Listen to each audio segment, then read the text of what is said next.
Segundo de Reyes, capítulo 5, versículos 1 al 27, la palabra del Señor dice así: Naamán, general del ejército del rey de Siria, era varón grande delante de su señor y lo tenía en alta estima, porque por medio de él había dado Jehová salvación a Siria. Era este hombre valeroso en extremo, pero leproso. Y Siria y de Siria habían salido bandas armadas y habían llevado cautiva de la tierra de Israel a una muchacha, la cual servía a la mujer de Naamán. Esta dijo a su señora: Si rogase mi señor al profeta que está en Samaria, él lo sanaría de su lepra. Y entrando Naamán a su señor, le relató diciendo: Así y así ha dicho una muchacha que es de la tierra de Israel. Y le dijo el rey de Siria: Anda, ve, y yo enviaré cartas al rey de Israel. Salió pues él, llevando consigo 10 talentos de plata y 6.000 piezas de oro y 10 mudas de vestidos. Tomó también cartas para el rey de Israel que decían así: Cuando lleguen a ti estas cartas, sabe por ellas que yo envío a ti mi siervo Naamán para que lo sanes de su lepra. Luego que el rey de Israel leyó las cartas, rasgó sus vestidos y dijo: ¿Soy yo Dios que mate y dé vida para que éste envíe a mí a que sane un hombre de su lepra? Considerad ahora y ved cómo busca ocasión contra mí. Cuando Eliseo, el varón de Dios, oyó que el rey de Israel había rasgado sus vestidos, envió a decir al rey: ¿Por qué has rasgado tus vestidos? Venga ahora a mí y sabrá que hay profeta en Israel. Y vino Naamán con sus caballos y con su carro y se paró a las puertas de la casa de Eliseo. Entonces Eliseo le envió un mensajero diciendo: Ve y lávate 7 veces en el Jordán, y tu carne se te restaurará y serás limpio. Y Naamán se fue enojado, diciendo: He aquí yo decía para mí, saldrá luego y estando en pie, invocará el nombre de Jehová su Dios, y alzará su mano y tocará el lugar y sanará la lepra.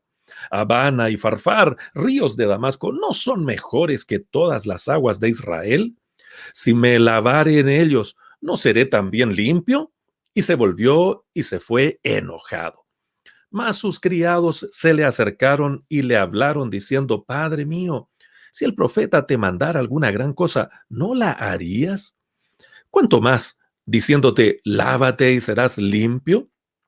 Él entonces descendió y se zambulló 7 veces en el Jordán conforme a la palabra del varón de Dios, y su carne se volvió como la carne de un niño y quedó limpio. Y volvió al varón de Dios, él y toda su compañía, y se puso delante de él y dijo: He aquí, ahora conozco que no hay Dios en toda la tierra, sino en Israel. Te ruego que recibas algún presente de tu siervo. Mas él dijo: Vive Jehová, en cuya presencia estoy, que no lo aceptaré. Y le instaba a que aceptara alguna cosa, pero él no quiso. Entonces Naamán dijo: Te ruego, pues, de esta tierra no se dará a tu siervo la carga de un par de mulas, porque de aquí en adelante tu siervo no sacrificará holocausto ni ofrecerá sacrificio a otros dioses, sino a Jehová. En esto perdone Jehová a tu siervo, que cuando mi señor el rey entrare en el templo de Rimón para adorar en él y se apoyare sobre mi brazo, si yo también me inclinare en el templo de Rimón, cuando haga tal, Jehová perdone en esto a tu siervo. Y él le dijo: Ve en paz. Se fue, pues, y caminó como media legua de tierra. Entonces Giezi, criado de Eliseo, varón de Dios, dijo entre sí: He aquí mi señor estorbó a este sirio Naamán, no tomando de su mano las cosas que había traído. Vive Jehová que correré yo tras él y tomaré de él alguna cosa. Y siguió Giezi a Naamán, y cuando vio Naamán que venía corriendo tras él, se bajó del carro para recibirle y dijo: ¿Va todo bien? Y él dijo, bien, mi señor envía a decirte, he aquí vinieron a mí a esta hora del monte de Efraín 2 jóvenes de los hijos de los profetas. Te ruego que les des un talento de plata y 2 vestidos nuevos. Dijo Naamán, te ruego que tomes 2 talentos. Y le insistió y ató 2 talentos de plata en 2 bolsas y 2 vestidos nuevos y lo puso todo a cuestas a 2 de sus criados para que lo llevasen delante de él. Así que llegó a un lugar secreto él, tomó de la mano de ellos y lo guardó en la casa. Luego mandó a los hombres que se fuesen. Y él entró y se puso delante de su señor. Y Eliseo le dijo, ¿de dónde vienes, Jesse? Y él dijo, tu siervo no ha ido a ninguna parte. Él entonces le dijo, ¿no estaba también allí mi corazón cuando el hombre volvió de su carro a recibirte? Es tiempo de tomar plata y de tomar vestidos, olivares, viñas, ovejas, bueyes, siervos y siervas. Por tanto, la lepra de Naamán se te pegará a ti y a tu descendencia para siempre. Y salió de delante de él leproso, blanco como la nieve. Bendito sea el nombre glorioso del Señor. Un texto precioso, seguramente usted lo conoce bien, si usted es un hábito o ávida lector o lectora de la palabra de Dios, sin duda alguna ha pasado por este precioso pasaje del Antiguo Testamento. Y generalmente tengo la impresión de que nos quedamos anclados solamente en la sanidad y es una verdad central de este pasaje, ¿cómo no? Y cuánta necesidad nos hace hoy día, cuánta necesidad tenemos hoy de sanidad. Sí, probablemente va a ser algo central dentro de esta exposición. Sin embargo, cuando miramos los milagros, las sanidades, los prodigios a lo largo de las páginas de las Escrituras, nos damos cuenta que tienen un propósito comunicacional. Sí, efectivamente. Es un propósito que Dios tiene a través de estos canales o estos medios de comunicación. Los milagros, los prodigios, las sanidades son señales como las señales de tránsito, ¿no?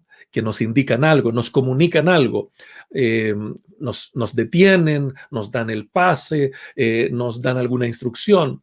Así son también los milagros, así son las sanidades. Tienen un propósito comunicacional. Dios se revela a través de milagros, prodigios, sanidades. Dios comunica algo cuando está obrando providencialmente estos milagros, estas sanidades. Y por esa razón le hemos puesto a este sermón en esta mañana lecciones de un milagro de sanidad. Otra de las razones por las que yo creo que acá tenemos algo más que una sanidad es porque cuando leemos en su conjunto la historia de Eliseo, nos encontramos con un hombre que se caracteriza por hacer favores. Es un hombre gentil, es una persona que hace atenciones individuales a personas comunes y corrientes. No es una especie de influencer alejado de la gente, no es un líder montado en su alta torre de marfil desde donde le arroja migajas a cualquiera. No, no, no, no, no. Cuando pensamos en Eliseo, nos encontramos con un siervo del Señor que tiene un estilo de ministerio enfocado en las personas, enfocado en las necesidades de todos los niveles de la sociedad. Era un hombre que desarrollaba un ministerio gentil, sensible hacia el sufrimiento humano y que cuidaba incluso personalmente de otras personas. Así era Eliseo. Usted puede ver los relatos impresionantes, cómo él camina con otros hombres, les llevaba valentía, felicidad cuando estaban desalentados y confusos. Era un hombre de Dios que se ganaba la confianza de otras personas. Era un hombre, insisto, que demostró ser confiable. Una persona podía acercarse a Eliseo con facilidad para acceder a él en momentos de apuro, como lo hizo esta mujer de Sunem, que recibió también bendiciones del Señor. Por esta razón, teniendo en el contexto la actitud gentil, cercana, afable, cordial de Eliseo, evidentemente que al leer este relato de su encuentro con el general Naamán de Siria, notamos un cambio extraño. Notamos una actitud bastante diferente. Notamos que ni siquiera le sale a recibir, no hay un trato cordial, no, nada, anda y báñate en el río, ¡pum! ¡Ah! Puerta cerrada. Obviamente eso alteró bastante a Naamán, pero a nosotros nos dice algo más. A nosotros nos muestra que aquí hay más lecciones que solamente el milagro de la sanidad. Algo similar ocurre con nuestro Señor Jesucristo cuando va esta mujer a pedirle un milagro, un favor, una bendición de parte de Dios, y el Señor Jesucristo le dice, no es bueno darle a los perrillos el pan de los hijos. Claramente allí había también una intencionalidad de parte del Señor. No solo iba a hacer el milagro, sino que también quería comunicar algo. Cuando el texto bíblico nos muestra algún quiebre, alguna situación interesante, hay que prestar atención porque hay lecciones poderosas en aquel milagro. Por eso en esta mañana, entendiendo que es un pasaje muy conocido y que probablemente usted lo ha leído y sabe muy bien el relato, quisiera solamente que tratemos de levantar 3 lecciones derivadas de este milagro de sanidad. 3 lecciones que creo que podrían ser de bendición para nosotros en esta mañana. En primer lugar, en mi opinión, hay acá una lección de fidelidad. Una persona clave en este relato, en mi forma de entender el texto, es la muchachita que aquí aparece. Sí, parece insignificante, es una criada, pero sin duda alguna que esta chiquilla nos da a nosotros una lección de fidelidad al ver lo que ocurre con ella en este pasaje hermoso. Um, Leamos nuevamente los primeros 2 versículos. Los primeros 4 versículos dicen: Naamán, general del ejército del rey de Siria, era varón grande delante de su señor y lo tenía en alta estima, porque por medio de él había dado Jehová salvación a Siria. Era este hombre valeroso en extremo, pero leproso. Note usted cómo el texto va detallando las cualidades de Naamán. Dice que era un general, pero era un general del rey de Siria, un general de ejército, un hombre con capacidades tácticas, estrategias de guerra, un hombre importante. En segundo lugar, dice, era un varón grande delante de su señor, es decir, el rey de Siria, dentro de su grupo cercano, tenía en consideración y en alta estima a Naamán. Lo tenía en alta estima, porque por medio de él había dado Jehová salvación a Siria. Esto es notable. Vemos cómo se revela acá que la providencia de Dios había permitido que Naamán, un extranjero que no conocía al Señor, fuese exitoso en liberar a Siria, en darle libertad al reino de Siria. Y además dice, este hombre era valeroso en extremo, pero añade allí un detalle, pero leproso. Indudablemente que cuando estudiamos el tema de la lepra en la Biblia nos damos cuenta que hay varios tipos de lepras. La más compleja, aquella que era fuertemente contagiosa, obligaba al aislamiento social. Uy, que nos suena fuerte esa palabra hoy día. Bueno, pero este tipo de lepra, al parecer la que tenía Naamán, no era de ese tipo, no, o al menos en esta etapa inicial en donde estaba, no requería aislamiento social, al parecer no era tan contagiosa como esta otra lepra más grave, pero sin duda alguna cualquier enfermedad, y en particular esta, oscurecía completamente toda la vida de este hombre importante, de este hombre destacado, y era algo que no le dejaba tranquilo. Sin duda alguna, podemos ver acá un paralelo perfecto con el pecado, ¿no? Podemos tener logros, podemos tener recursos, podemos ser importantes, significativos para otras personas importantes, pero cuando tenemos pecado en nosotros, ese pecado nubla, oscurece todo aquello que podemos nosotros lograr por méritos propios. Ahora, en esta situación estaba Naamán. Esta era el apremio. Naamán estaba leproso. Tenía que resolver esto. No sabía cómo hacerlo. Y aquí es donde aparece en el relato la figura de esta pequeña chiquilla. Dice, versículo 2, y de Siria habían salido bandas armadas y habían llevado cautiva de la tierra de Israel a una muchacha la cual servía a la mujer de Naamán. Bueno, acá obviamente vemos la providencia de Dios de una manera impresionante. El mismo Dios que le permitió a Naamán alcanzar victoria para su pueblo, no siendo del pueblo de Dios, permitió también que en estas acciones bélicas una chiquilla fuera llevada cautiva y hoy día, en este momento, era la prisionera, era sierva, era criada, nada menos que de la esposa de este general Naamán el sirio. Cuando pensamos entonces en esta chiquilla, nos damos cuenta de que fue llevada cautiva. Era una niña que tenía toda la vida por delante, pero ahora estaba como esclava, sirviendo en una nación extraña, sirviendo a personas extrañas. Naamán y su esposa eran sus captores, técnicamente. Por esa razón, fácilmente esta niña podría haber desarrollado una actitud vengativa, tener la idea de escaparse cuanto antes, buscar la manera de, por último, hasta matar a esta gente que se la llevó cautiva y que la estaban utilizando como esclava. Pero a diferencia de eso, esta chiquilla no procuró la muerte de sus amos, tampoco desarrolló y cultivó la amargura en su corazón, renegando contra Dios por haber permitido que la llevara en cautiverio. No, no fue ni vengativa ni amargada. Esta chiquilla decidió ser fiel, fiel a las órdenes del Señor.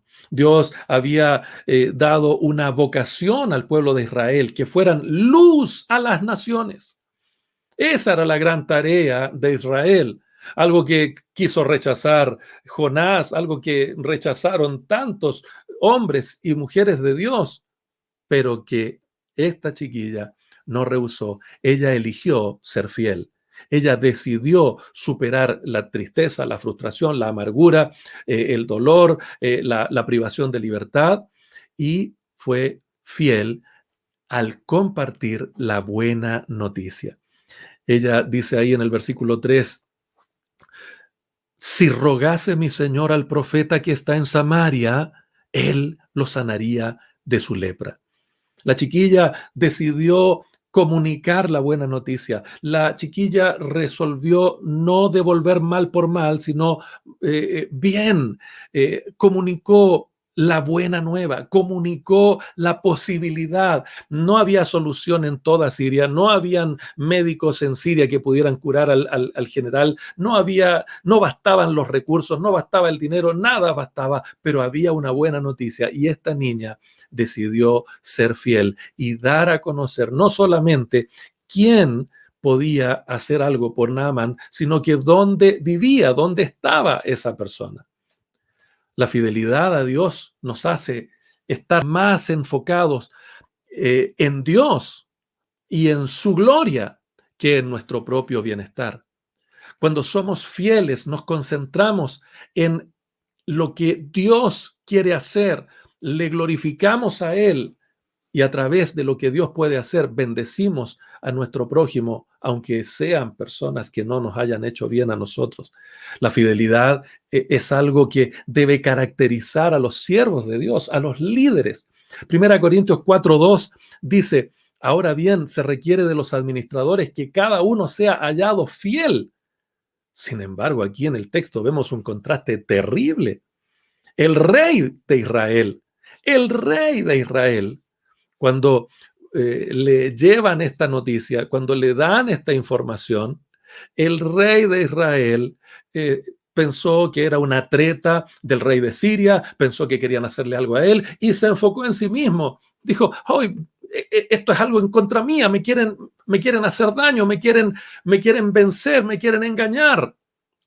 Y no se dio cuenta de la tremenda oportunidad que tenía delante de sus manos.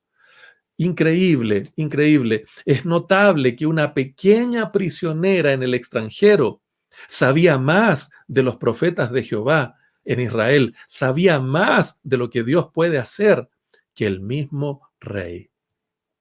Sin duda alguna que hoy día no estamos en un cautiverio producto de una guerra entre naciones. Es un confinamiento hoy día bastante más llevadero y tolerable, seguramente que el confinamiento que tenía esta chiquilla, que probablemente iba a ser esclava de por vida. Sin embargo, la posibilidad de albergar odio, resentimiento o amargura en nuestra vida nos podría silenciar y nos podría persuadir de dejar de compartir las buenas nuevas que traen esperanza al mundo entero. Sin embargo, la palabra del Señor en esta mañana nos invita a dejar por un momento de pensar en nuestro propio bienestar, a dejar por un momento de estar pegados ahí con el informe diario de cuántos enfermos, cuántos muertos, a dejar de estar centrado en qué voy a comer hoy día, qué voy a comer mañana, a dejar de pensar solo en nosotros mismos y en nuestro bienestar y enfocarnos en nuestra fidelidad, en amar a Dios y a nuestro prójimo. Si priorizamos que Dios sea glorificado, entonces con mucho gozo debemos ayudar a algún Naamán que tengamos cerca, a quien Dios pueda tocar y bendecir y en quien Dios pueda obrar en su vida y salvarle. La fidelidad, mis queridos hermanos, es algo que rompe el egoísmo y se enfoca en la gracia de Dios. La gracia no es algo que se merece. Es un regalo demasiado grande, pero que no se merece. Y cuando nos enfocamos en ser fieles a Dios, entonces entendemos mejor su gracia. La gracia nos hace enfocarnos en la necesidad del prójimo, como ese samaritano que se arriesgó, que se puso en riesgo para ir en ayuda de aquel enemigo histórico de él, financiando incluso su recuperación completa, pese a que era un completo desconocido.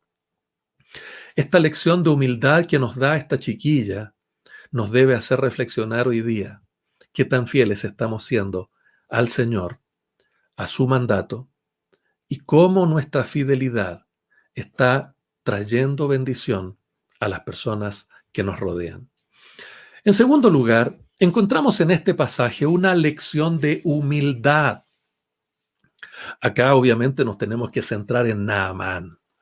Naamán el sirio, este general que estaba leproso, este general que parece que lo tenía todo menos salud. ¿Qué vemos acá en este sirio? Podemos darnos cuenta acá que la verdadera humildad es aquella que conduce a la obediencia. Esa es la clave de esta lección. La verdadera humildad es aquella que nos hace obedientes. ¿Y por qué decimos esto?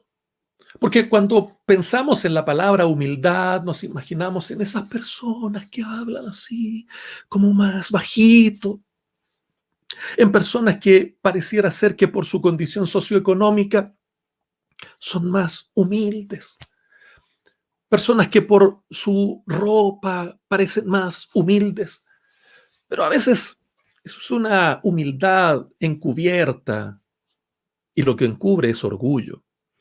La verdadera humildad es la que nos lleva a la obediencia. ¿Y por qué señalamos esto? Porque acá tenemos a un Naamán que efectivamente obedeció, aunque esa obediencia inicialmente era completamente opuesta a su voluntad.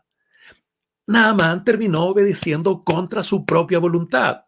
Vea los versículos 11 y 12 del texto que hemos leído. Dice, y Naamán se fue enojado Cuando llegó donde el profeta para que orara por él, para que lo sanara, tenía toda una performance imaginaria, Naamán, oh, me van a honrar acá, va a tocar su mano, y se había pasado todas las películas, y en ese momento música de fondo, atrás, nada de eso ocurrió. Nada de eso ocurrió. El profeta lo trata de una manera absolutamente contraria a toda norma social. Evidentemente, insisto, acá esto es diferente a la actitud habitual de Eliseo, por lo tanto, acá hay una lección de humildad, claramente. Naamán se fue enojado, dice el versículo 11, diciendo, he aquí yo decía para mí, saldrá luego y estando en pie, invocará el nombre de Jehová su Dios, alzará su mano y tocará el lugar y sanará la lepra. Tan enojado estaba que dice lo siguiente, verso 12, Habana y Farfar, ríos de Damasco, ¿no son mejores que todas las aguas de Israel? Si me lavar en ellos, ¿no seré también limpio? Y se volvió y se fue enojado. No le gustó el trato, no le gustó lo que pasó, ni siquiera le gustó el procedimiento, nada, estaba indignado, no tenía ninguna intención de obedecer. No había nada de humildad en ese corazón. Qué tremendo es esto, ¿no? Um, me llama la atención, Habana y Farfar, ríos muy cristalinos, muy limpios, muy hermosos, muy bonitos, muy especiales. Sin embargo, en ese fangoso de aguas oscuras río Jordán, oh, muchos años más tarde iba a entrar alguien para ser bautizado, aunque él estaba limpio y el río estaba sucio, para cumplir la ley por nosotros. Bendito río Jordán, que recibió el cuerpo inmaculado de nuestro Señor Jesucristo. Y este sirio arrogante no quería entrar en el río que más adelante el Señor Jesucristo iba a consagrar como el rito del bautismo, el rito inicial del inicio de nuestra vida de salvación. Naamán el sirio no quería, no quería. Sin embargo, mis queridos hermanos, vemos que la obediencia es lo que termina agradando a Dios. Primero de Samuel 15:22 dice, Samuel dijo, se complace Jehová tanto en los holocaustos y víctimas como en que se obedezca a las palabras de Jehová. Ciertamente el obedecer es mejor que los sacrificios y el prestar atención que la grosura de los carneros. La obediencia, mis queridos hermanos, es el sello de la verdadera humildad. La obediencia es algo que glorifica al Señor. Mire lo que dice 2 Corintios capítulo 9, versículo 13. Pues por la experiencia de esta administración glorifican a Dios por la obediencia que profesáis al Evangelio de Cristo y por la liberalidad de vuestra contribución a ellos y para todos. No es una ofrenda lo que glorifica al Señor, sino la obediencia de dar con la actitud correcta. Como siervos del Señor, mis amados hermanos, debemos obedecer, debemos ser obedientes, incluso a quienes nos presiden en el Señor. El autor de Hebreos en el capítulo 13, versículo 17 dice, obedeced a vuestros pastores y sujetaos a ellos, porque ellos velan por vuestras almas como quienes han de dar cuenta para que lo hagan con alegría y no quejándose, porque esto no es provechoso. Santo es el nombre del Señor. Hay personas, insisto, que se visten con una aparente humildad, usan un tono de voz que aparenta humildad. Frente a otros, tratan a los pastores como si se sujetaran a ellos con humildad, pero ante una orden basada en la palabra de Dios con la cual están en desacuerdo, el disfraz de humildad se cae al suelo y emerge el orgullo y la arrogancia. Naamán tuvo que aprender una humildad que lleva a la obediencia para poder recibir sanidad. No hay sanidad sin humildad. No hay bendición sin humildad. No hay cristianismo sin humildad. ¿Por qué? Porque al altivo el Señor lo mira de lejos. La Biblia dice que los soberbios arderán, porque los soberbios, los arrogantes, los orgullosos, no obedecen. En vez de preguntarnos en esta mañana, ¿qué tan humilde soy? Preguntémonos, ¿qué tan obediente soy? Es increíble el contraste que hay acá. Así como la muchachita sabía más que el rey de Israel, fueron los criados de Naamán los que terminaron ayudándole a hacer clic. Versículo 13 dice, mas sus criados se le acercaron y le hablaron diciendo, Padre mío, si el profeta te mandara alguna gran cosa, ¿no la harías? El tipo venía forrado de riquezas para darle al rey, era capaz de desembolsar muchísimos recursos económicos, trajes, vestidos, dinero, etcétera, pero no era capaz de obedecer. Por eso, mire la actitud de los criados. Si el profeta te mandara alguna gran cosa, ¿no la harías? Obviamente que sí. ¿Cuánto más diciéndote, lávate y sé limpio? Verso 14, él entonces descendió y se zambulló 7 veces en el Jordán, conforme a la palabra del varón de Dios, y su carne se volvió como la carne de un niño y quedó limpio. ¿Cuántas veces le ofrecemos al Señor, oh Señor, si tú me lo pidieras, me iría postrado, arrastrándome hasta el Everest, para que tú me sanes, para que tú me bendigas? Pero el Señor nos pide a veces pequeños gestos de obediencia y nuestro orgullo emerge para bloquear la obediencia. No nos preguntemos en esta mañana qué tan humildes somos. Preguntémonos qué tan obedientes somos. Entonces sabremos si somos de verdad humildes delante del Señor. Y la tercera lección que encontramos en este precioso pasaje, en mi opinión, es una lección de honestidad. Este milagro no solo tenía que ver con Naamán, este milagro no solo tenía que ver con el rey de Israel, este milagro no solo tenía que ver con esa pequeña chiquilla cautiva que dejó de lado la amargura y eligió ser fiel. Este milagro no solo tiene que ver con la humildad que nos lleva a la obediencia, este milagro también nos enseña una lección de honestidad. No solo el que recibe el milagro aprende acá, también los que están siendo usados por Dios para procurar este milagro deben aprender.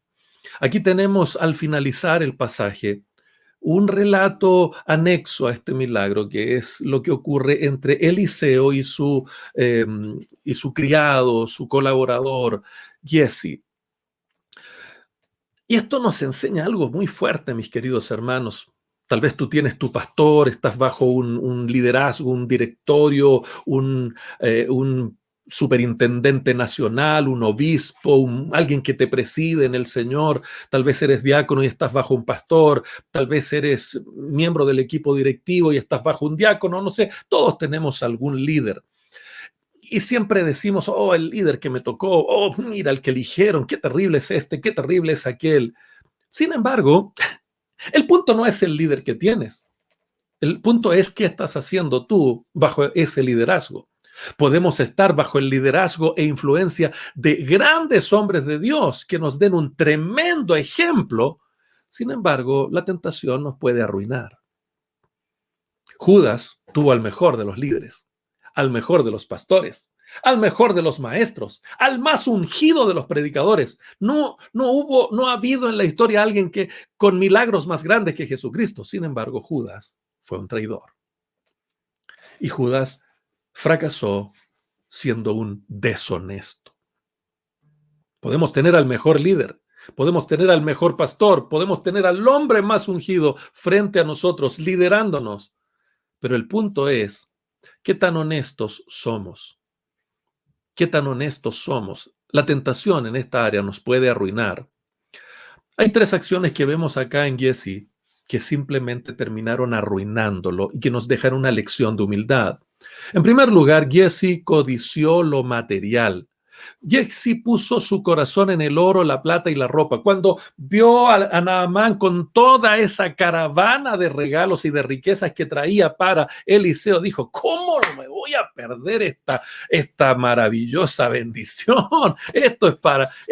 Si no lo quiere Eliseo, tiene que quedar por lo menos para el pobre Giezi, que es el que hace la pega, el que va para allá. Una partecita me tiene que tocar a mí. ¿Cómo voy a quedarme así nomás? Y puso su corazón en el oro, en la plata y en la ropa. Ay, ¿por qué me suena tan fuerte eso? Bueno, no sé por qué. La Biblia nos advierte acerca de la codicia con palabras muy claras. Habacuc capítulo 2, versículo 9 dice, ay del que codicia injusta ganancia para su casa, para poner en alto su nido, para escaparse del poder del mal. Ay de los codiciosos, ay de los que quieren más de una manera incorrecta. También el Nuevo Testamento nos dice que aquí hay un gran peligro. Primera Timoteo 6:10 dice, porque raíz de todos los males es el amor al dinero, el cual codiciando algunos se extraviaron de la fe y fueron traspasados de muchos dolores.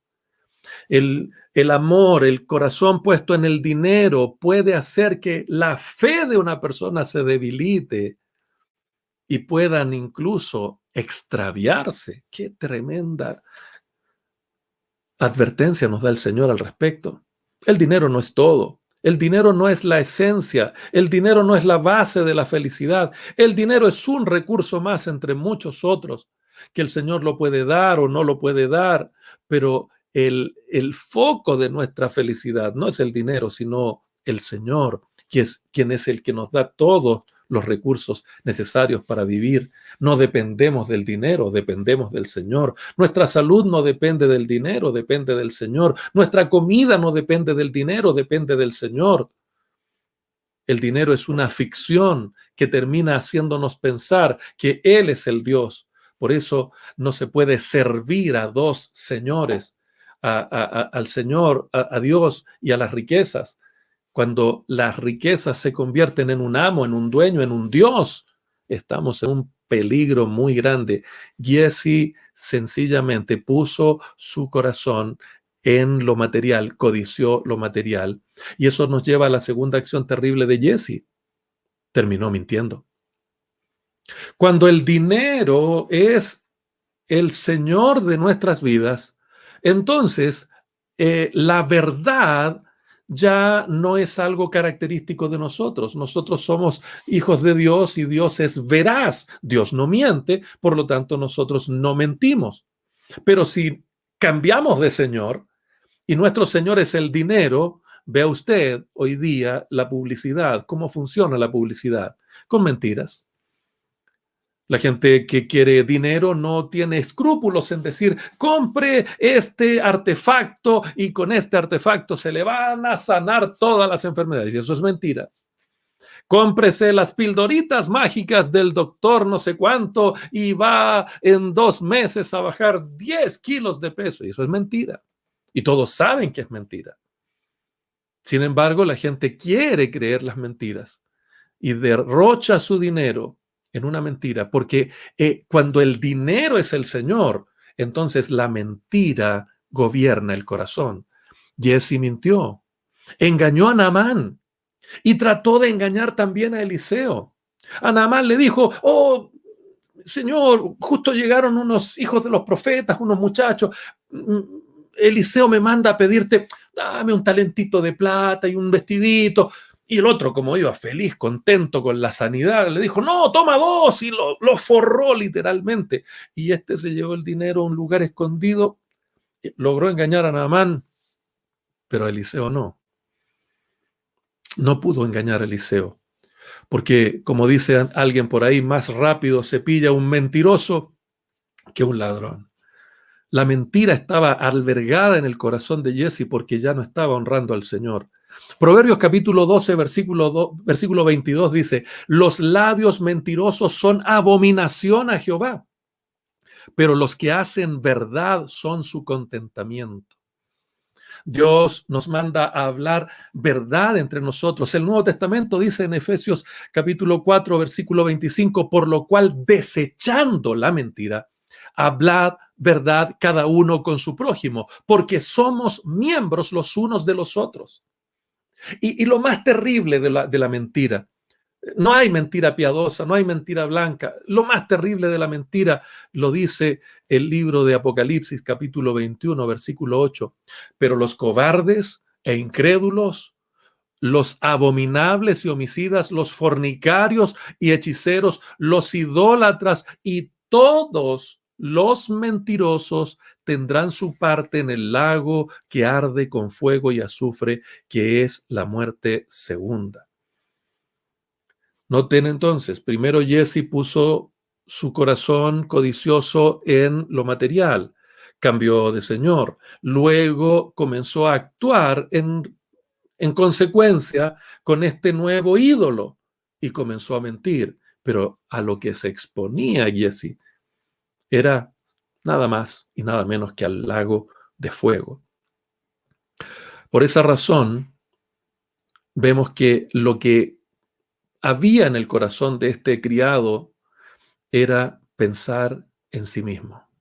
Es el egoísmo. Versículo 20 nos da la clave. Dice, entonces Jesse, criado de Eliseo, el varón de Dios, dijo entre sí, he aquí mi señor estorbó a este sirio Naamán, no tomando de su mano las cosas que había traído. Vive Jehová, mire, vive Jehová, que correré yo tras él y tomaré de él alguna cosa. Jesse pensó en sí mismo, yo correré y tomaré para mí. Cuando empezamos a mirar más por nosotros que por Dios y por los demás, estamos en un serio problema. Jesse terminó actuando con rebeldía en contra de Eliseo y la raíz de todos los males se había albergado en el corazón de este criado. Por eso la gran lección, la gran tercera lección, es una lección de honestidad. Vemos en contraste con Jesse a Eliseo, que no recibe para él ni un centavo de Naamán. Es que no le habría servido el dinero a Eliseo, por supuesto que sí. ¿No habría podido hacer cosas buenas con ese dinero? Por supuesto que sí.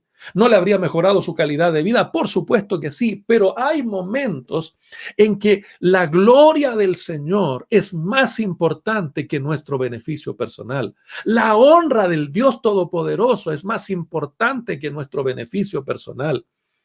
¿Era deshonesto recibir el dinero por parte de Eliseo? No, de ninguna manera. Pero aquí estaba Eliseo teniendo en su corazón la posibilidad de, vamos a utilizar la palabra evangelizar, vamos a utilizar aquí la palabra de convertir. Estaba aquí en sus manos la posibilidad de poner la verdad de Dios, la verdadera fe en el Dios verdadero, en el corazón de un hombre importante de Siria. Estaba haciendo una obra evangelística, estaba haciendo una obra misionera. Entonces, cualquier otro propósito queda en segundo lugar cuando se trata de la gloria de Dios.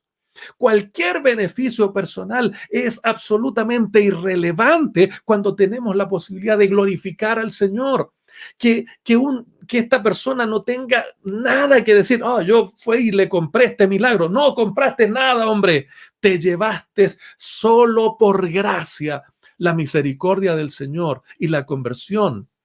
La conversión de este Naamán el sirio fue tan evidente que incluso le pidió llevarse un poquito de tierra. Verso 17, entonces Naamán le dijo, en este caso a Eliseo, te ruego pues de esta tierra, no se dará a tu siervo la carga de un par de mulas. Le estaba pidiendo una carguita, unos saquitos de tierra para llevársela para allá, para que al arrodillarse y orar al Dios vivo, lo pudiera hacer en conexión con el Dios de Israel, con el Dios verdadero. La conversión había sido completa. Incluso le dice, porque de aquí en adelante tu siervo no sacrificará holocausto ni ofrecerá sacrificio a otros dioses sino a Jehová. Impresionante, una conversión extraordinaria. La humildad que tenía ahora Naamán después de este milagro era evidente. Y luego le pide disculpas a Eliseo, le pide, mira, no sé cómo hacerlo porque como soy un hombre importante para el rey de Siria y el rey de Siria va a ofrecer sacrificios a otros dioses, ¿me das permiso para hacer esto? Verso 18 le dice, en esto perdone Jehová a tu siervo, que cuando mi señor el rey entrare en el templo de Rimón para adorar en él y se apoyare sobre mi brazo, si yo también me inclinare en el templo de Rimón, cuando tal haga, Jehová perdone en esto a tu siervo. Le estaba diciendo a Eliseo, mira, yo ya no creo en Rimón, yo ya no voy a adorar a Rimón, pero mi rey sí, yo estoy bajo el rey. ¿Habrá algún problema con que yo me incline? Pero de verdad que ya no lo adoro porque reconozco al Señor. Después de esa tremenda bendición, no hay kilos de plata, no hay vestiduras, no hay riquezas que valgan, no hay nada más glorioso que una conversión tan genuina como la de Naamán el sirio. Y el pobre Giezi, cegatón ciego a su propia necesidad, a sus propios deseos carnales, no era capaz de ver cómo la gloria del Señor estaba conduciéndose hacia Siria con una persona convertida. Amados hermanos, la honestidad no es solo para decir, ¡ay, qué honesto el pastor! ¡Ay, qué honesto! Mira, que... Oh. No, la honestidad de un hijo de Dios, aún en aquellas cuestiones, es para glorificar al Señor. Es para que los propósitos de Dios se cumplan, para que nada se oscurezca la obra bendita del Señor. Por eso Giezi recibió una disciplina durísima. La lepra de Naamán se le pegó a Giezi. Insisto, no era una lepra inhabilitante completamente, porque vemos más adelante, capítulo 8, que Giezi puede tener contacto con otras personas, no queda relegado ni aislado, pero es una disciplina necesaria para poner la gloria del Señor por encima de cualquier necesidad. Amados hermanos, esta mañana tenemos 3 lecciones para aprender. Y tenemos que preguntarnos todos los días, ¿qué tan fiel soy al Señor? ¿Qué tan obediente soy al Señor? ¿Y qué tan honesto soy? ¿De qué manera mi vida hoy día glorifica al Señor? ¿De qué manera soy un agente de evangelización? ¿De qué manera soy un factor que facilita la evangelización y la conversión de las personas? Cuando las personas nos escuchan hablar, ¿están escuchando al rey de Israel más preocupado de su propio bienestar que de la gloria de Dios? ¿O están escuchando a la pequeña chiquilla criada de los Naamán dando a conocer la buena nueva aún en medio de su cautiverio? Cuando las personas nos escuchan hablar, ¿están escuchando al orgulloso Naamán? Ah, otra vez hay que conectarse, otra vez tengo que hacer algo de la iglesia, otra vez me están pidiendo esto. No, córtenla, pues. ¿O están escuchando a los siervos de Naamán decir, si te pidieran algo grande, ¿no lo harías? ¿Por qué no obedeces en esto tan pequeño para que Dios te bendiga? ¿A quién están escuchando las personas cuando nos escuchan a nosotros? ¿A Giezi mintiendo, inventando falsedades para obtener un beneficio propio? ¿O están escuchando al profeta Eliseo, que le importa más la gloria de Dios, la honra de Dios, que ganar unos míseros centavos adicionales? Que en esta mañana esta palabra, mis queridos hermanos, no solamente traiga sanidad a nuestras vidas, sino que también traiga fidelidad, obediencia y honestidad. Les invito a que oremos al Señor.